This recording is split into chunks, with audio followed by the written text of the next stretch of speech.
there is no going back to 9 to 5, 5 days a week in offices, because it's not what people want. The final report is called Work After Lockdown, No Going Back. So part of our research was to inquire about how people wanted to work in the future and what they have learned from this experience. So we were looking at two sectors: professional, scientific and technical, and public administration, defence. So if you put those together, that makes up 1 in 7 of all jobs. We were looking at people who'd mainly worked in the office previously, so they weren't very used to this working from home. And then over the course of 18 months, we conducted employee surveys in those sectors, and we also conducted deep case study research with 4 organisations. Within those, we were talking to a combination of leaders, managers, and employed without line management responsibility to get an appreciation of how change affects the whole organisation. We soon realised that what we thought we'd set out to investigate, that is lockdown-driven working from home, was actually going to be much more longer lasting. When we've returned to our case studies, the dialogue has shifted as people are more seriously starting to plan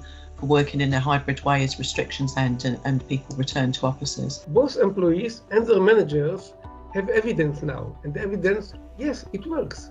To individuals, to the organization, and to the society as a whole, we now have evidence it works, so people have to change, and many managers have changed their views.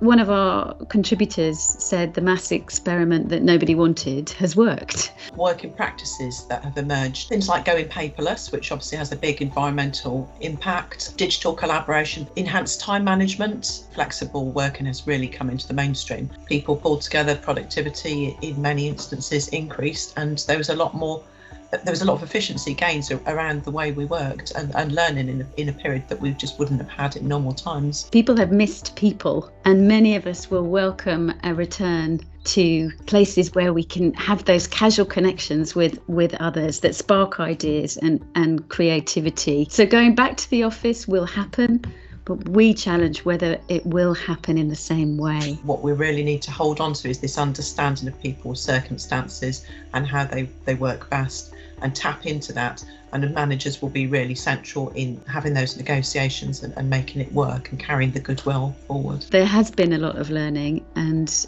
it makes for a positive future of work.